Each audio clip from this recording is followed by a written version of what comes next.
You're listening to Girls with Grafts, a burn community podcast created by Phoenix Society for Burn Survivors, a leading nonprofit dedicated to supporting the burn community.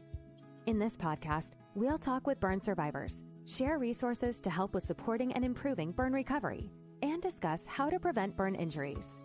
Here are your hosts, burn survivors and Phoenix Society's marketing team, Amber Wilcox and Rachel Kudlak.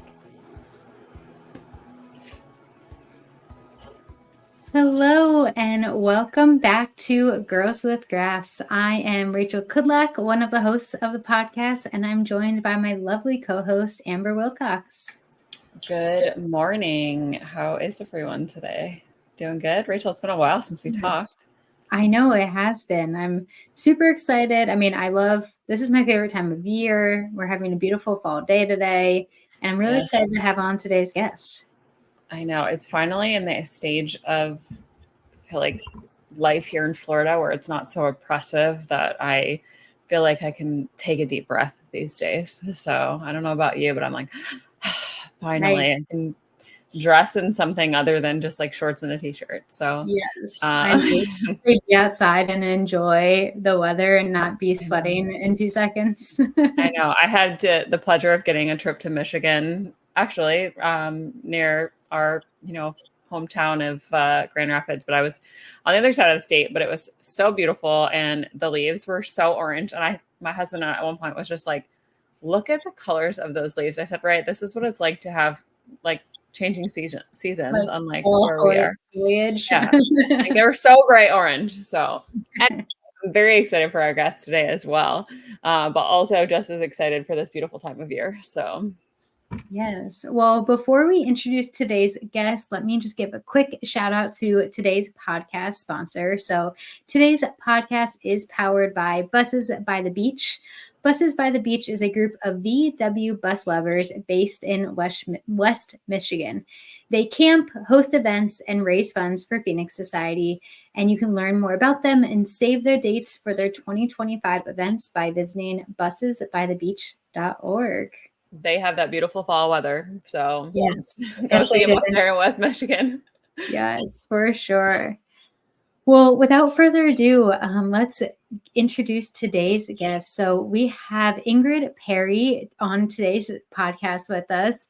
Ingrid is a physical therapist and rehabilitation researcher at Shriners Hospitals for Children, Northern California, and the University of California, Davis. She has worked in burn care for 29 years, and her study interests are diverse within burn rehabilitation and include facial scar management, burn scar contractures, pediatric burn rehabilitation, and early exercise with burn survivors.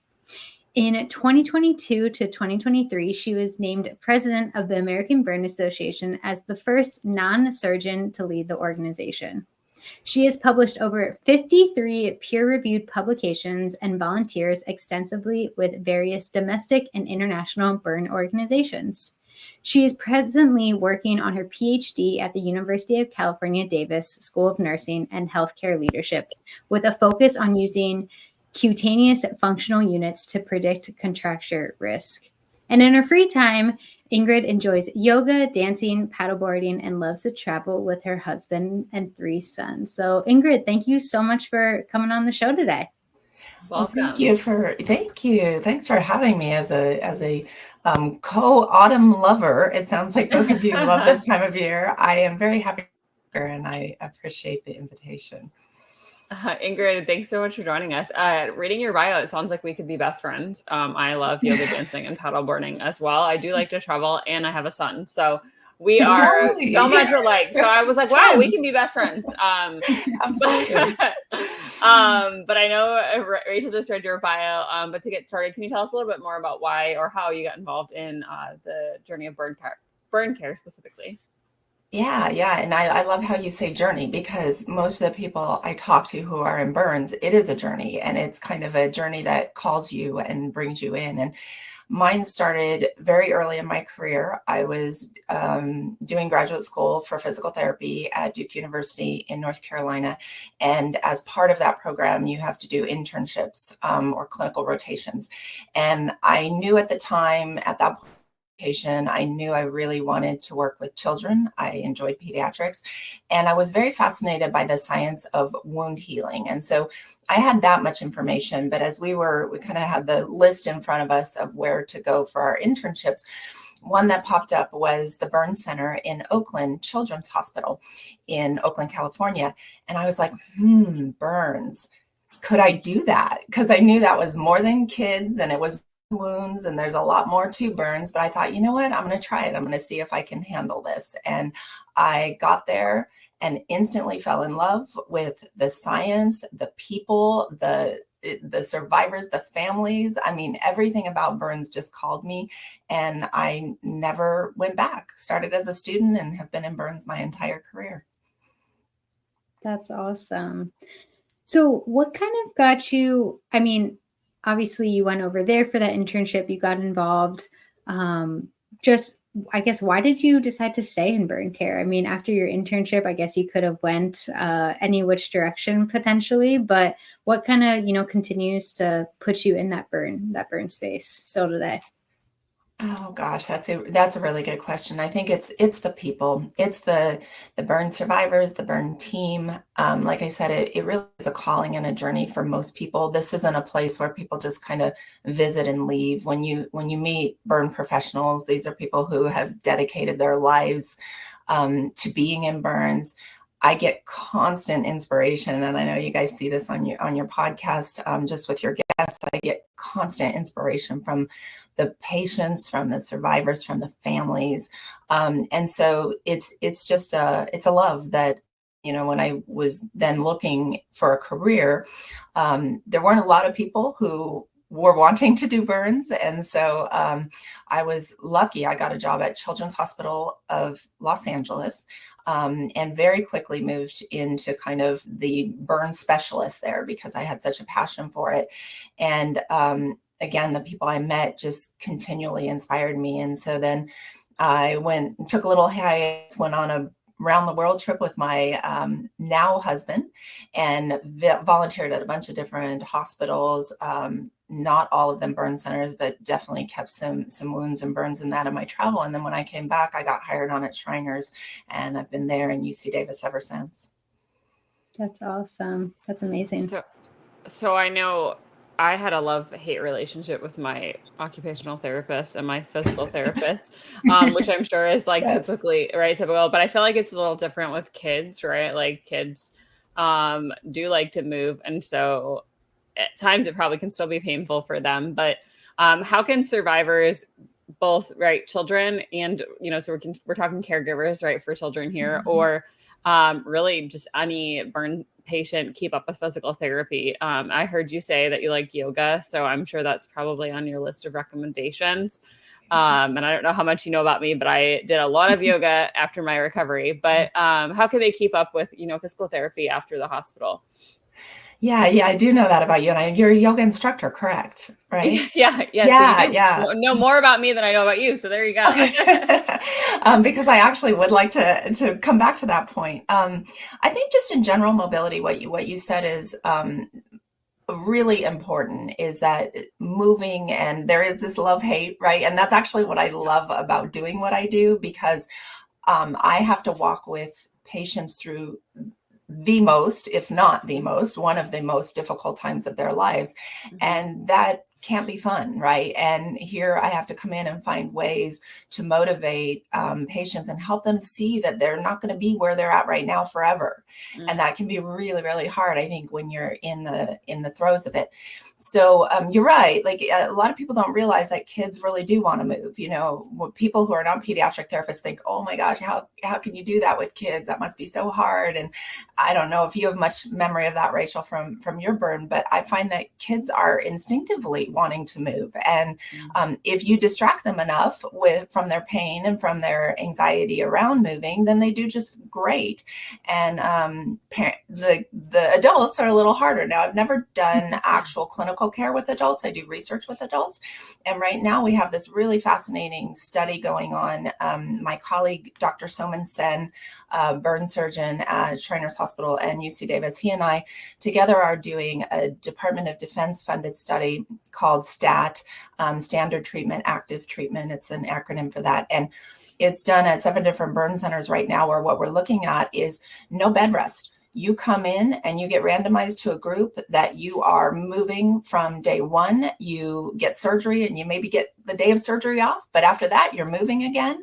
And we have this very structured protocol that is focusing on all the active components, because both of you know there are active components of burn rehabilitation, and then there's more passive components like splinting and positioning and those types of things. So our protocol really focuses on this active component, and we're trying to see if, when we apply this and we do it consistently and aggressively, for a lack of a better term, just really regularly with patients, are we getting them out of the hospital sooner? Are we helping them have more steps when they leave? They get a Fitbit when they leave, and we see what their activity levels are. And then are they having a better experience than patients who like sit in the bed? And we're doing it with kids as well. And so it's really fascinating to see how important movement is and how many things play into whether a patient will want to move or not move. Mm-hmm. That's amazing, because I know they were pretty adamant. Again, I don't know what hospitals you're working with, but I know Orlando Health Road, they're pretty adamant, like, you were moving. Like, if you were in the room, you were moving.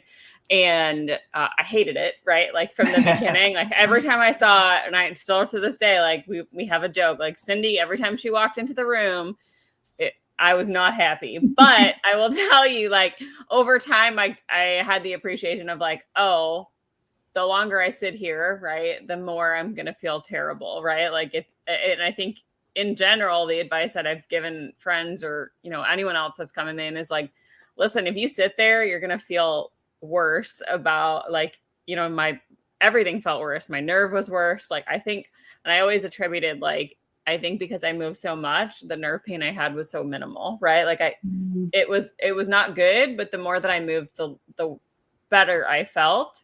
So I can imagine this is probably something to motivate them. And I love the idea of a Fitbit, because I will tell you, like, the moment my husband challenged me to, like, do something, right, I had, like, this self challenge for myself.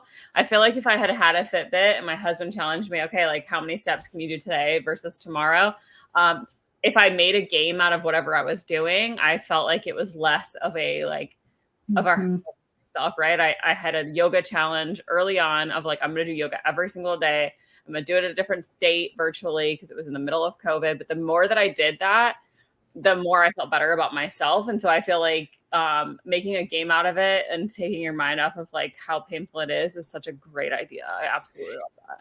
That is so important. What you tapped on there is that it really is about finding your motivation, and everyone has a different motivation for movement. And I approach movement very much like exercise is a medicine. Like, it's just not beneficial to you. It actually is a medicine. And that's what this study is doing, is trying to quantify that medicine and apply it like you would a pill. Right. And so we're trying to actually, give it in doses and get people motivated. Early in my career, one of the studies I did, you mentioned gaming, I did a series of 3 studies where we actually looked at video games, the interactive video games when they came out, the old-fashioned PlayStations. I know Kinect got very popular, but we love our PlayStations. Yeah. We still use them to this day, because you're using your body to actually play the game. And we found that kids that did that versus just getting standard exercises, they actually recovered faster. And they got their motion back, and they had less pain when they were doing it. And so I do think there's something to be said for gaming motivation. One of my latest interests is in the role of dance, because there is a whole lot of benefit with physical benefit, psychological benefit, cognitive benefit from the coordination, and social benefit. And I think it is a beautiful therapeutic tool that I want to study a lot more.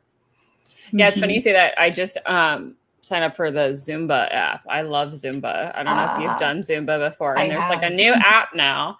And yeah. And so I'm like, oh, wow. Like, being able to I love the idea, especially in my current lifestyle, right, of being able to, like, do something for quick 30 minutes and doing it virtually. Like, it's great to be able to like take time out and go physically to a location or go to a yoga class, but being able to just turn it on my computer is a lot easier for me in my current lifestyle.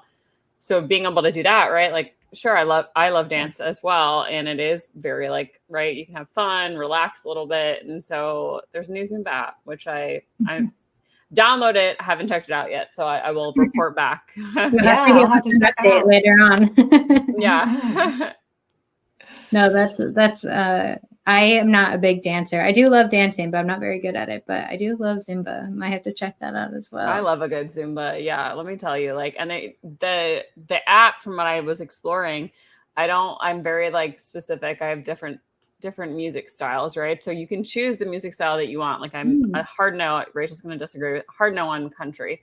Don't like country music, never have, never will. So I was like very like, okay, I don't want any country music, but they have like pop, hip hop, all the different styles. So yeah, you can choose what you like too. That's key because I think there is a benefit. This is why I want to study it, right? Because I think there's these different components. Is music is one of them, and just simply listening to the type of music that you enjoy. Yeah, even when you're first injured and you're in bed and you really can't move, I think there would be a benefit from just listening to that type of music that you enjoy. Yeah, my husband. It's funny because I feel like that would also be a good study. My husband had a tip early on, right, in my recovery when they were doing the bandage changes, was to turn on something like music or to turn on some kind of television show. And that was a recommendation from actually one of my, like, I don't think it was a therapist, but I believe it was one of the nurses. And my husband knew I liked Beyonce. And so we would jam out to like Beyonce or any like, you can't not dance to Beyonce. Right? Of course. And so early on we had turned that on, but then when we transitioned to my home, we put a television in what we called the wound room. And we jammed out to The Masked Singer, which is like all music too, right? And so we would watch The Masked Singer to all of like, so it was good music, but it was also like something to keep my mind busy. But yeah, music was like played a huge role in my recovery as well. That's amazing. Yeah. And Rachel, I'd be curious about your experience like as a child, because one of the other things that I have been fascinated with around movement after burn injury mobility is the built environment. So this concept of like, if you think about a hospital room, right, what's in the center of the room? The bed. And so like everything we're saying is be in bed. And I think, I think about this with kids more because kids just pick up on their cues from their environment more than adults do. And so I've part of this study I mentioned, we're doing it at Shriners as well, just at our site. And this whole concept of our rooms, how we set up our hospitals, where the playrooms are, how we're prompting the kids to get to those playrooms, where the music is. We have a big central play area that you're always hearing music being blasted from there, and we have this big atrium, so you hear it and it invites kids toward it. And the study, one of the early kids we had in this study was this 5-year-old little boy. And, we were able to kind of shift the mindset right away when you're in the active group, because we like don't even really give you a chance to be in the bed. It's like, okay, you're not here to rest, you're here to get better. And so we start, telling them right away, like, this is what you need to do. And we brought this mat into this kid's room, and we got to a point where I came in a few days later and he would not get in the bed. He was like on the mat all the time. He would take his naps on the mat and he just didn't want to. Aww. So yeah, it was really cool. I don't know, Rachel, I think you said you've been at Boston Shriners, right? Do you remember things about the environment that encouraged you to move? Yeah, I mean, definitely the playroom was a reason to get out of my hospital room, is because if I wanted to play with toys, I had to walk down the hallway to go to that playroom. So I wanted to spend all my time there. I do remember too, like when going, I mean, now I feel like kids all have phones at such a young age, but I didn't. So if I wanted to go on Facebook when I was like in middle school to talk to my friends, I had to go to the computer in like the play area. I couldn't sit in my bed, which I know I'm still sitting at a computer, so not the best, but it still got me up and out of the room. I mean, I think the biggest thing for me was, I was blessed that I had a really great support system with my mom and my dad, who knew that the better I got and the quicker it was, the sooner I got to go home, which is where I wanted to be anyway. So I'm trying to think, but I mean, I like that idea of having like the mat, or just like having not just the TV and the hospital bed in your room, but having like an outlet. That way you're not just laying in bed all day, because that's definitely something that's easy to do. Yeah, we forget how our environment is so influential in that way. There was this study, and I think it was by a man named Ulrich, and I'm probably going to butcher the total results, but the concept of it was that there was this inner city hospital, and on one side of this hospital ward, the patients' rooms looked out onto another brick building. And on the other side of this hospital ward, it looked out onto this park. And they did this analysis of the patients after they had surgery, and the patients who were looking out on the park had fewer infections, left the hospital sooner, had less pain medicine. And so we tend to forget that whether it be the people around us or our home environment or the hospital environment, like these things influence us, whether they're cognitively being processed or not. Yeah, even that too, like in Boston, they had like a little like patio area, and I think it was on a different floor. So like I could go outside, but I had to make it there. And like I just remember being determined to get out. I didn't love going to the hospital. I mean, I don't think many survivors probably do. So I was like, any way to get out of my hospital bed and room, I was going to try to do it. Yeah. I'll also say too, I mean, and you touched a little bit on this earlier, but when I went home and then I continued to do PT at an outpatient clinic, I'm sure there are times that I didn't want to go, but for the most part, I just remember it being fun. Like I would hang out and play with my physical therapist. Like it wasn't actual painful work that I feel like adults may see it as, but we always had fun and played games. So I didn't actually realize the benefits of what was actually happening behind the scenes. Well, I mean, and Amber, you mentioned that too, is gaming, right? It has to be fun. And that's what I love about being a pediatric burn therapist, because it's all about trying to find ways to have fun, because this is not fun. Your recovery is not fun, right? So how do you find those little moments where you can have some pleasure and you can have some distraction? And that is really a big part of our job as burn therapists, is helping find that for patients, because it's going to look different for everyone. Yeah, and I can imagine, I mean, I don't know if it's for all kids, but my son hates sleep, like hates bed, right? Like, and so I can imagine, like, you tell a child that they have to sit in bed all day, like that sounds absolutely terrible. So, it's different when you're an adult, and like I worship sleep and love being in bed. So I think it's a little bit, in my opinion, right? Like as an adult, I'm like, no, I want to sit in bed all day. I don't want to move because I don't feel like it. But when you're a kid, like the idea of being in a bed probably sounds torturous. So you would hope that, right, like it's a little bit easier to get them motivated when you don't make the bed the center of, the room. But that's an interesting study. So I'd love to know how that goes.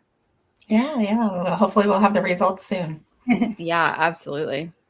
Well, one thing I do, I don't know if this is a tip or not, but this is not so much for physical therapy, but I do this at the gym on the stair climber when I don't feel like working out, but I know I should. If I start a new like Netflix series, I only watch it when I'm on the stair climber. I don't watch it when I'm at home or for pleasure outside of trying to make it through 30 minutes of what feels like death sometimes to me. So that could also be a tip if you are a child or an adult, but like having something you only watch during your PT sessions or something could help. I think that's a great idea. Yeah, and that's what it is. We all trick our brains into different things, and we think. I think so many people beat themselves up about not having discipline around something, right? And it's like I think a lot of times you can just maybe tweak your environment or create a rule for yourself like that, that allows you to just follow suit and do the things you need to do for yourself versus beating yourself up that you're not doing it. Yeah, absolutely. I would say like the Masked Singer, right? My husband and I would say like we were only allowed to watch it while I was getting my dressings changed. So like I literally looked forward to dressing changes because I was excited to watch more episodes, right? So I think it's the same. I agree. I think it's the same concept though, right? Like if I can only watch this when I am in my like wound room, right? Like I looked forward, and I mean, I didn't look forward, but right. I looked forward to being able to watch that while my husband did the dressing changes. And I think I mean, you could apply that concept, right, to a lot of things in terms of burn care, of like being able to make that a happy or, somewhat enjoyable session when it's a rough time you're going through. Yeah. Absolutely. Yeah. Well, and Ingrid, I'm wondering too if we've been talking about PT and movement and the importance of it, but can you just maybe tell us a little bit more of like truly why is physical therapy so important in burn rehabilitation? And, like I said, we say it a lot and people know they should do it, but truly, like, why is it so important? Yeah. Oh, there's so many answers to that question. I think, one is what I talked about with that, exercise is a medicine, and it truly is. When there's studies that show that simply deep breathing will reduce infection. And we do deep breathing when we exercise.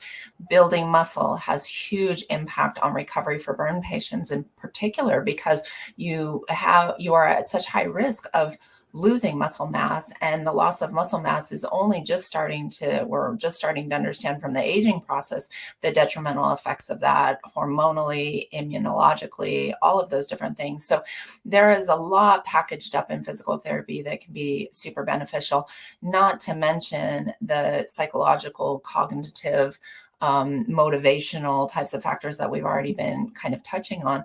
But I think one of the focuses for me, and this has been a focus of my PhD right now, which I'm in the final year of, so I'm fighting burnout really hard right now on this.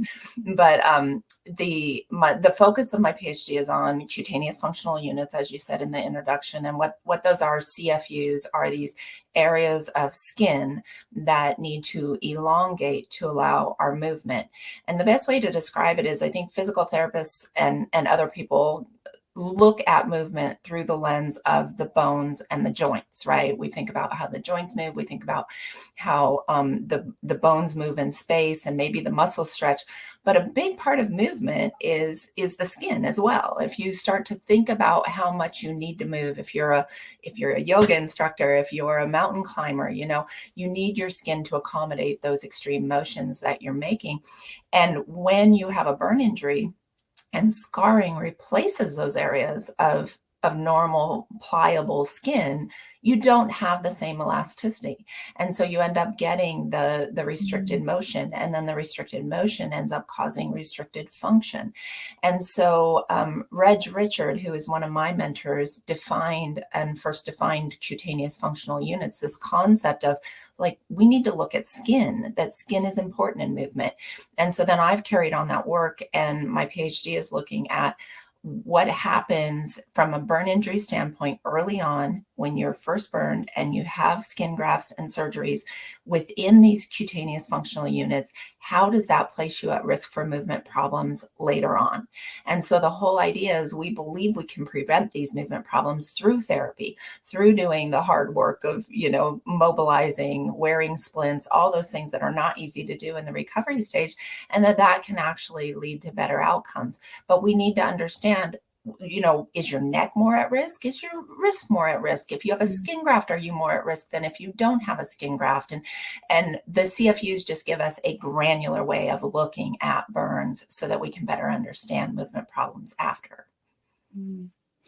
Yeah, it's really, really interesting. For example, me, I was burned as a child. And like I said, I did have a great support system at home who made sure I was doing my therapy sessions and getting that movement in. That's key. So yeah, but let's say I didn't have that, or maybe I was burned at an older age and didn't think it was important. If you're a few years out or multiple years out from a burn injury, is there still hope if you are having struggles with your skin tightness? Or I guess, is it too late for them to kind of start getting into this movement and therapy if they have those types of concerns?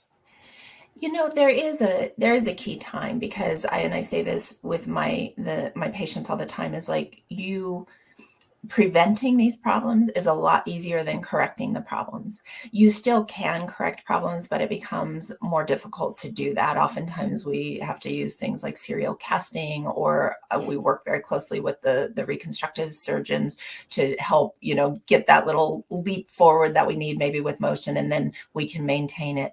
So there is a time when it's important to prevent, but I think education around that time of knowing, like, that's the hard part about burns, right? Is we kind of know what scars are going to do, but when you need to do something about that is when you're dealing with the pain, the trauma, the everything else that's going on. And so the physical therapy tends to get put down on the list. So having a supportive parent or spouse is super important, making sure that you have the team that's supporting you and helping educate you and your caregivers so that you can prevent those injuries from happening. It's not hopeless if you are further along and you're having problems. That's the beautiful thing about the burn community, is we continue to support our burn survivors in terms of function, in terms of well-being. So definitely you can get connected and help with those problems down the road too. That's awesome. Well, I know we have some other, I want to talk a little bit more about your research, but I'm also just curious, like, and you touched on this maybe a little bit earlier, but what's your favorite thing about being a physical therapist? I've been reflecting on this because as I'm approaching the end of my PhD, I'm like, what next here, And I think one of the things I thought I would always do when I was starting this PhD program was it would kind of bridge me to other areas, maybe outside of burns, that kind of make the broader scope of things. And I've ended up digging kind of a deeper groove in burn care and trying to understand it in a different way. But I think one of the things that really I enjoy about being a physical therapist is that you're literally helping people who are injured or ill become healthy and well and fit again. And there's a journey in that is a mutual journey. Like, even as we're talking, I'm learning a lot from you guys, and this is what always happens with my patients as well. It's a mutual journey of kind of, what can I do for you? And then how can I help you? And then you're teaching me along the way how to best do that. And so I think the dynamic nature of it, that it's very founded in physical and in science, but there's a whole psychological, motivational, social component to rehab and to physical therapy that just really, really drives me on a day-to-day basis. I'm sure also with kids, right? Like, every scenario is going to be a little bit different. And I'm one of those folks that can't just sit all day and do the same thing. So I can imagine if you're like that, you're constantly changing and having something new to do all the time. Oh, all the time. And it's interesting in our department when we have young, newer therapists coming in, and then we have difficult patients, patients who don't want to do what you want them to do and stuff. They're my favorite, because it's like, oh, it's a mystery, right? Like, I get to learn about you and who you are. And yeah, you don't want me here. I have a great colleague, her name's Tiffany Ramayas. She's an OT I worked with for many years, who used to describe it as a house, that the patient is in the house and you knock on the door. Hi, we're here for your therapy. Kind of like you said, Amber, you see them coming. And the patient opens the door and says, heck no, slams the door on your face. That was me. Like, no, thanks. I'm good. Right. Exactly. And the no therapist soliciting. goes over to the window, tap, tap, tap. Hi, I'm here again. And you just find your way in, and pretty soon you're like crawling through the attic and you're figuring out what, motivates that patient. And that is the joy of what we do. I think when you can approach it that way, I think it takes courage as a therapist to realize like you have something to offer this person. Yeah, exactly. You can't give up. Yeah, if you give Even up though on they're me, going to tell you to. Yeah, I'm like, okay, well, guess, right? Like, even if I say no, you keep coming back. Okay, I'm gonna give you some credit for that. So yeah. Well, switching gears a bit, you were named the first non-surgeon, non-physician president of the ABA for the 22-23 year, which is super exciting. Can you tell us a little bit more about your role as president? Yeah, absolutely. It was wonderful in the sense of where the organization was going. You know, we are American Burn Association is a membership that is, I'm using this newer term that I don't think has fully taken effect, but I will explain it. It's called transdisciplinary. So I think as a burn team, you know, they say that the team approach to care started in burns. I've never found 100% evidence that that's true, but there is some evidence. But it started as multidisciplinary, where you have multiple disciplines. Like from the very beginning, it's always been multiple disciplines participating in the recovery of a person who gets burned. And that quickly moved into interdisciplinary, where there's a dynamic interaction between the disciplines in order to best benefit the patient. And I would say that's where we're at right now, but we're on this brink of what is called transdisciplinary. And this is a concept used in music research, where it's not just a dynamic interaction of the disciplines, but what I do influences what you do, and what you do then influences what I do. And the product of that ends up being something that doesn't look anything like what I could do on my own, or what the burn surgeon could do on their own. And so it just deepens the interactive nature of what we do as a burn team. And so I think ABA, I mean, the burn team is definitely like that to begin with. But ABA and other burn organizations that bring multiple professionals together, although they represent the burn team, they have a bit of a different role. The role is broader. The role, isn't just about making sure that this particular patient survives and thrives after their injury, but we have roles in advocacy. We have roles in prevention. We have roles in teamwork in ways that don't necessarily translate to the hospital burn team. And so these burn organizations, I think, need to work together in different ways to really push forward the science of burns, to push forward the experience of improving the experience of patients when they have burn injury, and then their survival beyond that. And so ABA is a primarily surgeon organization. Our number one members are nurses. And then second behind that are the surgeons and the therapists. So we have a variety of different disciplines represented within that organization.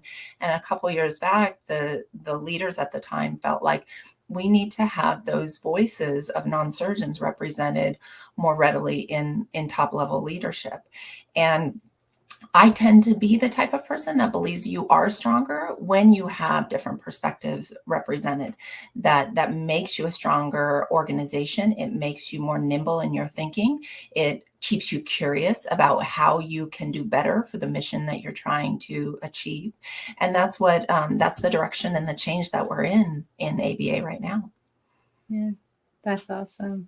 I've definitely seen, I've been at Phoenix Society now for I think 5 or 6 years, and I've definitely seen a shift within just ABA in general. I'm not a member, but obviously we have plenty of members on the Phoenix Society staff, and just being more involved myself with the organization. And the first time I went to ABA, the annual conference, was at the tail end in 2023 of your presidency, when I got to see you speak. So Nice. It was a really great time. That was my first one. And then I went again last year. So looking forward to next year again.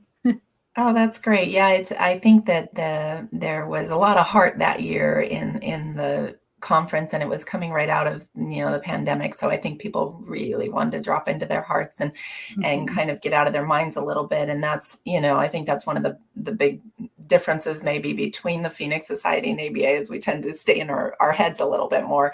And so it was great to do the collaborations that we did. And then of course, the next year with Dr. Cartato, there was even deeper collaborations with the Phoenix Society, which was beautiful. Mm-hmm. Yeah. And one thing I was a little bit surprised at, I'm not surprised that you said that the nurses are the largest, I guess, grouping of members, but I was surprised how many new burn care, just nurses, but in general, burn care professionals there really are. I feel like, especially at Phoenix Society, sometimes we always say, like, we have these old timers, especially at like World Burn, that we see year after year after year, that they're like a mini celebrity in our community. But just like the new nurses and just that newer group into our community that's so excited to learn more and get more involved with ABA and Phoenix Society. But it was really nice to see. Yeah, I think that we're at a stage, and this is the first time in my career I've kind of been at this stage of like seeing a whole turnover that there, and I don't know if COVID had to do with that, like a lot of people left healthcare and then brought new people in, but all of our educational content is back to the basics. We had a couple of years of back to the basics. The beautiful part of that, though, as someone who's been in the community for a long time and hopefully have contributed as much as I, try to contribute, is to watch how my work is being received by these new brains and these new minds and thinking about it in different ways. And I just love to hear the newer professionals reflect on what is going on and then add their 2 cents, because that is really how we're going to keep moving forward as a community to help improve the lives of burn survivors. Mm-hmm. Definitely. Absolutely. Well, I know we're coming up on our time here, but I do want to just quickly talk a little bit more about some of your research that you've done. I know you talked about the project you're working on for your PhD, but I don't know if you want to share maybe your favorite research project you've ever worked on, or just some highlights or anything you want to share with our listeners. Yeah, well, I did want to come back to the yoga thing. And Amber, I have questions for you. I know you guys are supposed to be asking me questions. But that whole idea of CFUs is the concept that our skin is continuous. It's not segmented, right? And so where we see that is when you start to do more extreme movements and things like yoga. And so if I understand right, you picked up yoga after your burn injury, right? So I had done a level of yoga before my burn injury. And a lot of folks that I've talked to have said that the fact that I was so flexible before my injury didn't hurt how my recovery went, right? Like I've been a very active person before.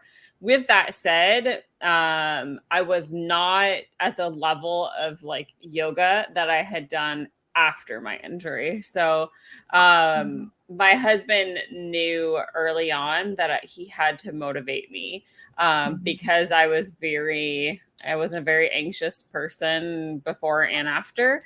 And my anxiety got the best of me, I think, of like my recovery, right? Like if I thought I couldn't do it, I couldn't do it, right? And so I was very nervous. And so very early on, my husband did put me in a chair and had me do chair yoga. And I had said like, no, that's for old people, right? Like that was my like perception of like, no, I'm not doing this.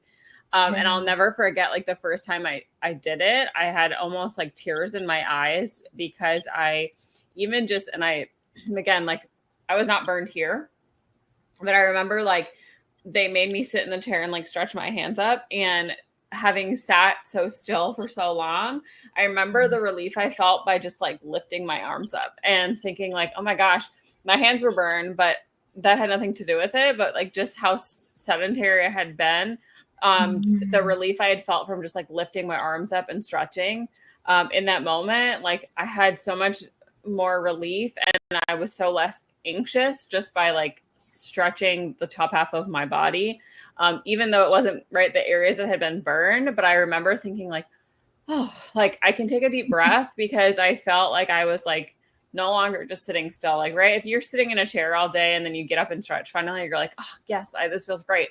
So in that scenario, like I had been so sedentary for so long because of the injury that when I finally did like get into that chair and stretch, I felt so much better about myself, but also like, oh, I can do this even with an injury, right? I'm okay.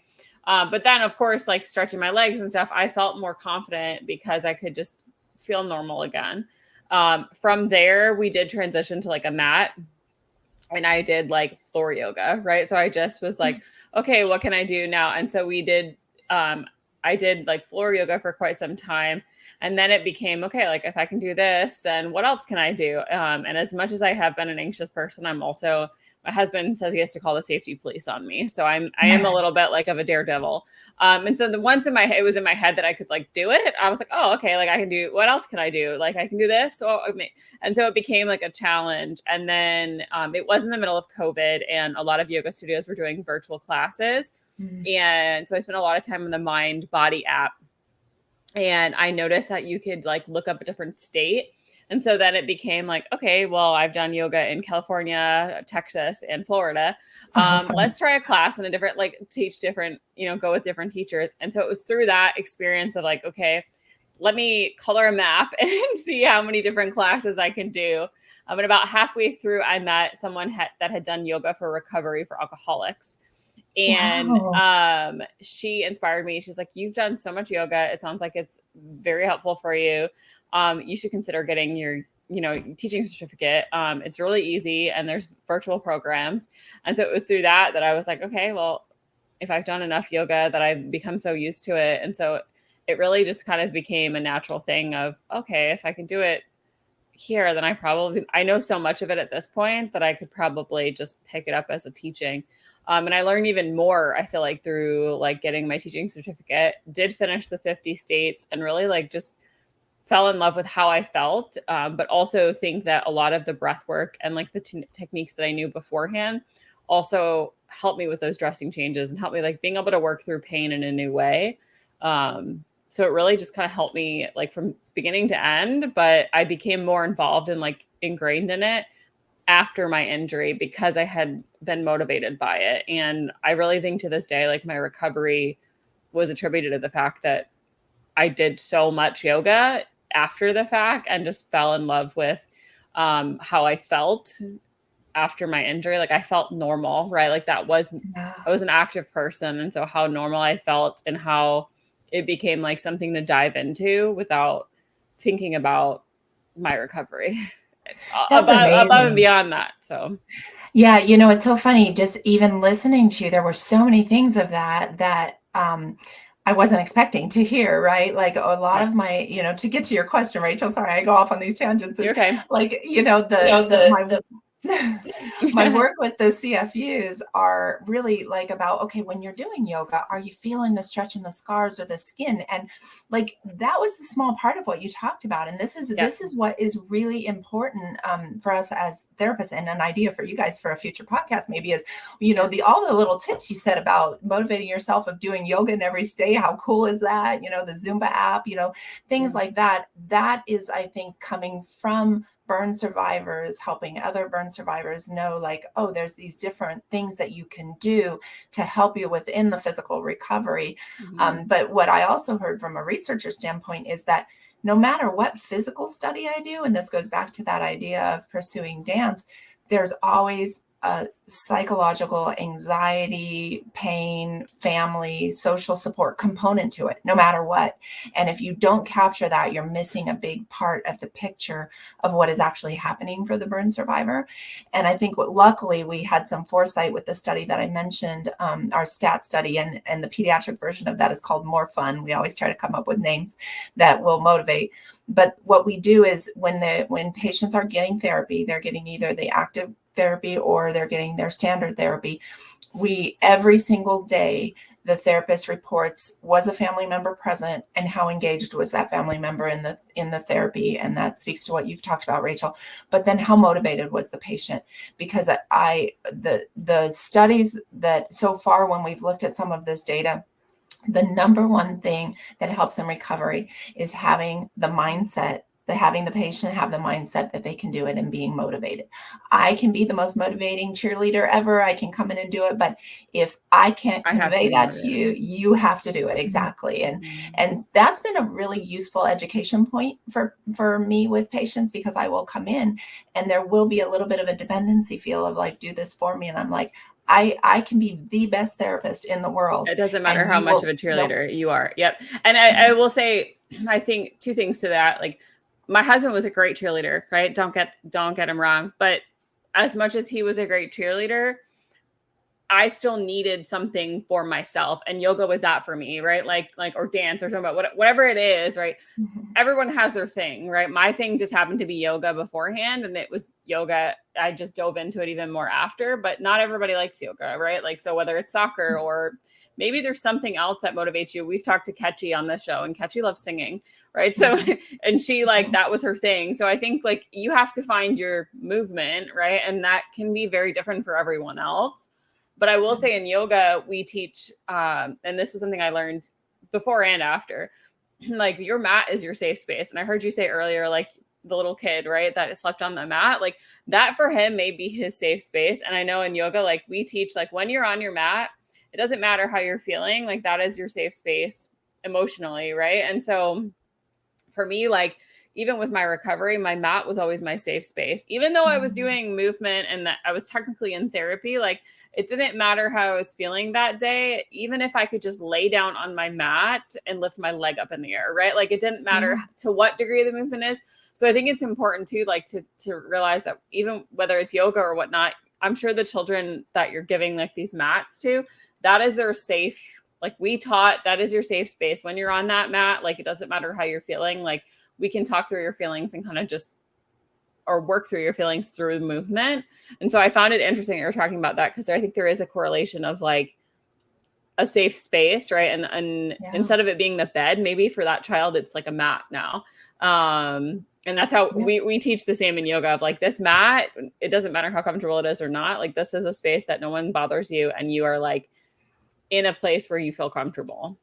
Yeah, and I've heard you guys talk on this podcast before about the fear of movement, and again, as a physical therapist, that's not the first thing in my mind, right? My mind is more about your physical ability to move or not, and like I said, I could be a great cheerleader, I could be a perfect therapist, I could have all the skills in the world to get you where you need to, but if I don't have the skills to kind of focus on what you're dealing with and be able to help you through that, whether it be fear or anxiety or anything. Then I'm useless. And so I think that safe space you're talking about addresses that you're creating a safety. And the other thing you said that I think is really important is even just doing something small. Like people think, especially if you've come from like, if you were an athlete or you were a firefighter or a policeman or something where you had good physical capability before you had your burn, and you come in and you're like, I can't even stand up. It's like, that's so discouraging, right? And so just doing something and doing it in that safe space is the first step of putting one foot in front of the other. Yeah. And I had done hot yoga before my injury, right? So let me say, like, for my husband to go like, hey, just sit on this little chair and like lift your arms up, I was like, you're joking, right? Like that's not me. But it really truly was like, it was a baby step. And I think that's what I had to remember or he had to remind me of, like, come on, you're not, yes, you're not going to get into a hot yoga room. Like, and that was devastating, right? Especially as like an athlete or something, okay, I'm not in this like room where I'm sweating and I have my little tank tops on and whatnot. No, I'm in a chair covered in bandages. Like this is a joke, right? But it's not a joke, but it felt like that in that moment. And I think that was the hardest thing that you have to realize is like, you're not going to be where you were right away. And I'm a very like impatient person. And so for me to be like, oh, I have to sit here on this chair and like not be what I used to is a hard realization. But after I did it, I felt a little bit better. So I do think like there's a component of you need somebody who's going to be your cheerleader, but you also kind of have to be motivated. Like I also had to be willing to get up out of that chair. So it's a little bit of both. Like you do need the caregiver support, but you also have to be willing to accept that yourself, that you have to get up and get going. And it's not easy to have to do either way. No, absolutely not. Yeah. No, thanks for sharing that experience. Because I think that's also the thing, that is important. And as a researcher now, I've been a clinician most of my career, but I'm full-time researcher now. And I think that the biggest or the most important thing is learning about that experience. We come into research thinking we have a research question and this is where we're going to go.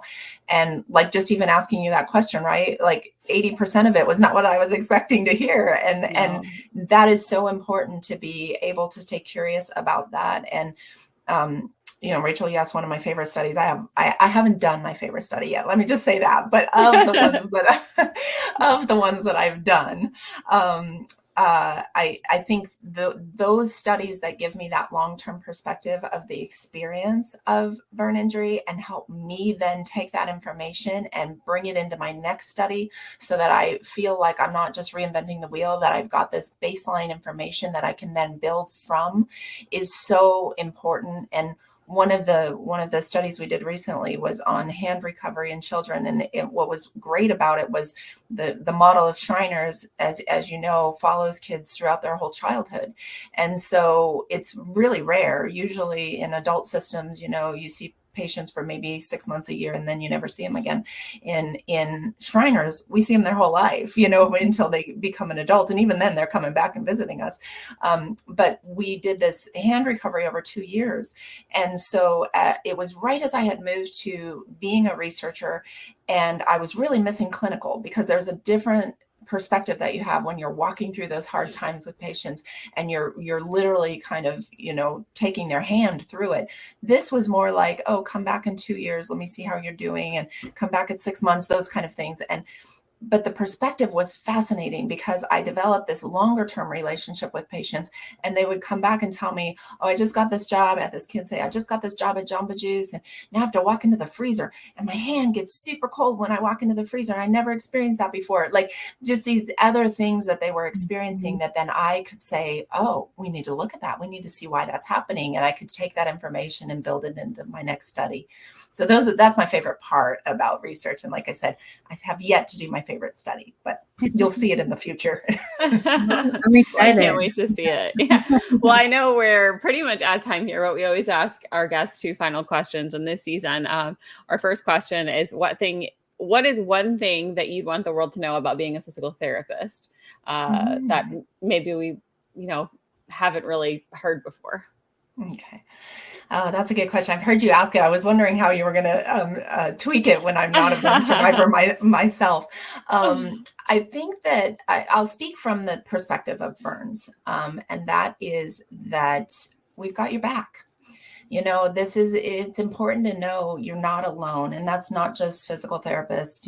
There's a whole team of professionals. And this has been the privilege I've had of being a part of American Burn Association, as well as my burn team at Shriners for so long, is that I am surrounded by people who have literally dedicated their lives to improving the life and the experience of burn survivors and their families. And I think sometimes I feel burn survivors feel they're alone, and they at their fingertips could reach out to a team of people who oftentimes, I've been very fortunate we're in that kind of healthcare model, but who will be there for you and help you in whatever way that we can. And so I think that is the dedication you see from burn therapists in particular, but the burn team in general. And it's important for the world to know that. It's important for burn survivors to know that. Definitely. I think most burn survivors can always look back, and there's either one therapist or one nurse or one doctor that has really changed their lives and changed their healing journey. That's nice to hear. Yeah. Well, it is time for our final question, which is our Phoenix Partner question, which today is sponsored by Buses by the Beach, a group of VW van lovers who raise money for Phoenix Society. So their question is, what is one word you would use to describe the burn survivor community? Well, I think the most common one, and it's kind of been a theme too, is resilience, of course. But to go a little deeper than that, I think connection. There are I'm always very much fascinated by the deep connections between burn survivors, between burn professionals, and how that connection is what drives the energy that we have as a community. 1,000%. Yes. I love that. We're truly a family. Well, Ingrid, it has been an absolute pleasure to chat all things yoga and dance and all of the research. And at any time you have more questions, I love talking about yoga. So yeah. We didn't even touch on paddleboard or suns, or we got a lot to talk about. All of it. We have plenty of things. Yes. My new best friend, Ingrid. So, and you have a great name. I love Ingrid Michelson. She's one of my favorite artists. And so when I saw Ingrid today, I was like, what a great name. I love that name. Thank you. And I want to just take a moment to thank you guys for doing this podcast. I think it is so valuable to the community, your ideas, your passion around it. So again, thank you for your contributions to our community. Thank you. That means so much. Thank you so much. All right. Wonderful meeting you both. Nice meeting you too. So have a great rest of your day. Thanks. Bye, You too. Bye. Thanks so much for tuning in to this episode of Girls with Grafts. If you are enjoying this content, please feel free to rate, subscribe, and leave a review wherever you listen to your podcasts. This helps others find the show, and we greatly appreciate it. Thanks again for listening, and we'll catch you in the next episode.